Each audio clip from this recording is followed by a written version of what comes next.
Once children have utilized the sandpaper letters and the sound buckets, and they have learned how to recognize their letter sounds, then we want to get them writing. And the first writing that children do is with the coffee tray. This coffee tray the coffee beans need to be ground up a little bit more efficiently, but we will use it anyway. Okay, so let's say a child has been given a lesson on the letter sound D, and they have practiced it just with the sandpaper letter itself, going over and over the letter.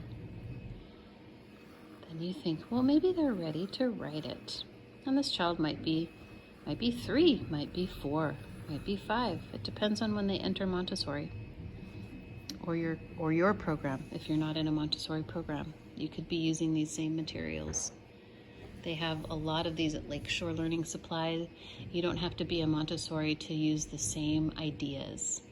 They're just universally sound pedagogy of teaching. But I would then put this letter, I would prop it up. I'm sitting at a work rug right now, but I would prop it up so that the child could see the letter, D. And then you come in and you make your own letter, D. D. With the beans, it's not coming very clear, but when the coffee is ground up nicely, it's far easier to see. Duh. And then the child will want to do it. Oh, I want to try. Yes, please try. Duh. Let's do it again. Duh. And this is a very low stakes way to teach children to write. It's low stakes meaning that there's nothing to judge. Parents are not going to say, that doesn't look like a D, or teachers aren't going to say, well, that's not right, because you just shake the beans and then it's gone. Wow, it's gone. Low stakes is the name of the game for beginners. We want them to want to learn and to keep trying, and if they feel like they have not done a good job, they will stop. So we want to make sure that they are encouraged to continue. So this is the coffee tray. And I use the coffee tray a lot because it smells good and it's fun for the children. After the coffee tray, well, then you want to get the chalkboard. And so our chalkboard, it's the same thing. You would have them look at the letter, and now you're holding a writing implement. So it has a much more higher degree of difficulty.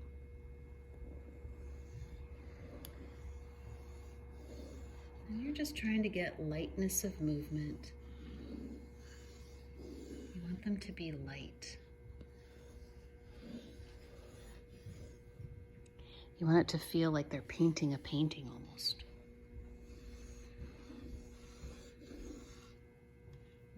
Duh. See, I'm not even trying to be perfect. I'm just trying to make a pretty duh. I rarely use the letter names when we're initially teaching because we want them to associate the sound, not the name. So if they're saying D and they're trying to sound out words, D-O-G, let's just say, they're going to be saying D-O-G. Well, that doesn't translate into decoding those letters into their sounds and saying D-A-G. So D-O-G actually puts a barrier between them learning to read. We want them to just know the sounds at first. They can learn the names anytime. Just duh. So there's duh. And they would practice with this quite a bit. Again, low stakes because you just erase it and it's gone. You don't have to put it in your backpack and take it home. The next material that we have here, and you don't need to use this particular material, but you can, is sand. So this particular material is a lovely material that we found at a Montessori fair. and bought a couple of sets. But it's great because you're holding this like it's a pencil, but it's not a pencil. So you show the child how to follow the inset. Do it 3 or 4 times. And then once the muscle memory is there, go to the sand. Oh, look how pretty that is. Do you think children like to work with sand? Of course they do. Does sand sometimes get on the floor? Of course it does.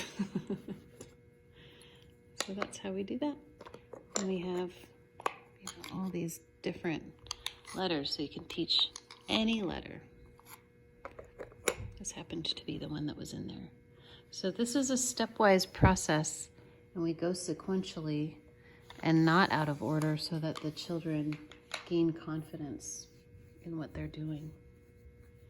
So those are the beginning stages of writing. We also have what we call rainbow writing.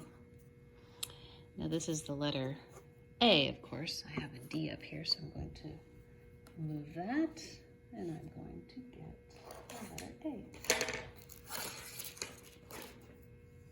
And here it is. So you can see we have a print A and we have a cursive A. This is so that children can practice both. And I'm going to get 3 colors. And tell the child, let's choose 3 of your favorite color, either pencils or markers or crayons. Either one works. So here are the 3 colors. And I show them how to place the pencil in their hand. I show them how to hold the pencil with the 3-finger grip, the pincer movement, the pincer grip, and then how to rest the hand. This part of the hand needs to rest on the table in order to really have freedom of movement. And I show them to go up, back down, up, and around. We keep going. Up, back down, up, and around. Up, back down, up, and around. That was once. And we're going to choose a new color now. Oh, this is violet. It's very beautiful. We do the same thing. Up. So because we call it rainbow writing, the children want to do it because they love to make rainbows. And so really they are practicing writing their letter A, well, 3 times with red, 3 times with purple, and now 3 times with green. That's a lot of practice. That's creating muscle memory in the child. And the child will then have an easier time learning how to write by doing this way. So now I've done my cursive. Now let's do the print. We start here, we go around, back up and down. Go around, back up and down. Go around, back up and down. And again, here comes the other color. Around, up and down. Around, up and down. Around, up and down. And here's another color. Around, up and down. Around, up and down. Around, up and down. And of course, we must write our name. And the child might want to color in their aunt.